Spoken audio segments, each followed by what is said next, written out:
The Tiger Rising, Chapter 30. That night his father sang to Rob as he put the medicine on his legs.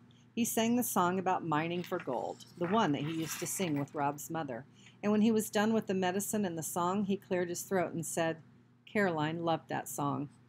"Me too," Rob told him. "I liked it too." His father stood up. "You're going to have to tell Beauchamp that you was the one that let the tiger go." "Yes, sir," said Rob. "I'll tell him I was the one who shot him, but you got to admit to letting him go." "Yes, sir," said Rob again. "I could lose my job over it," his father said.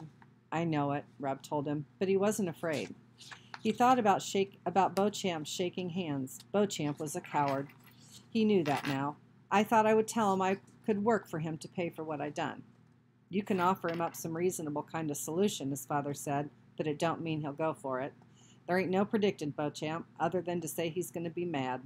Rob nodded. "And on Monday," his father continued, I aim to call that principal and tell him you're going back to school. I ain't messing around with taking you to more doctors. You're going back, and that's that." "Yes, sir," said Rob.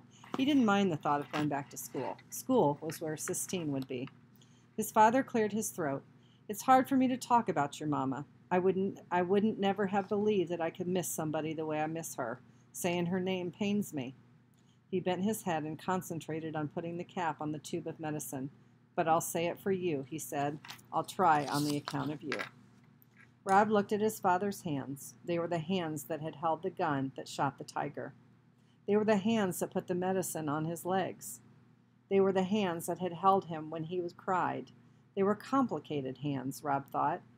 "Want some macaroni and cheese for dinner?" his father asked, looking back up at Rob. That sounds all right," said Rob. "Macaroni and cheese sounds real good." That night Rob dreamed that he and Sistine were standing at the grave of the tiger. They were watching and waiting. He didn't know for what. But then he saw a flutter of green wings, and he understood.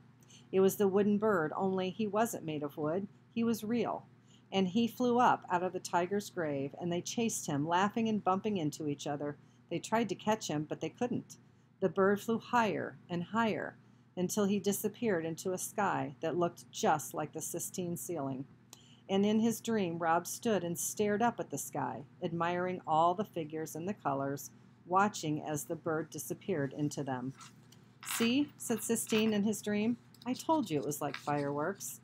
He woke up smiling, staring at the ceiling of the motel room.